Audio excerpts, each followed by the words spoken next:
ಮಕ್ಕಳು ಮನೆಯ ಅಂಗಳದಲ್ಲಿ ಆಟವಾಡುತ್ತಿದ್ದ ವೇಳೆ ಚೆಂಡಿನಾಕಾರದ ವಸ್ತುವೊಂದು ಸ್ಫೋಟಗೊಂಡು ಬಾಲಕನೊಬ್ಬ ಗಾಯಗೊಂಡ ಘಟನೆ ಧರ್ಮಸ್ಥಳ ಪೊಲೀಸ್ ಠಾಣಾ ವ್ಯಾಪ್ತಿಯ ಬಂದಾರು ಗ್ರಾಮದಲ್ಲಿ ಮಂಗಳವಾರ ಸಂಜೆ ನಡೆದಿದೆ.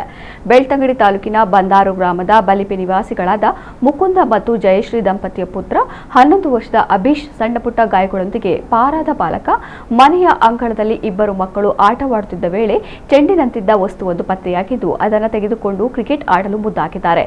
ಒಬ್ಬ ಬೌಲಿಂಗ್ ಮಾಡಿದ್ದು ಇನ್ನೊಬ್ಬ ಬ್ಯಾಟಿಂಗ್ ಮಾಡಿದ ಸಂದರ್ಭ ಸ್ಫೋಟಗೊಂಡಿದೆ ಎನ್ನಲಾಗಿದೆ.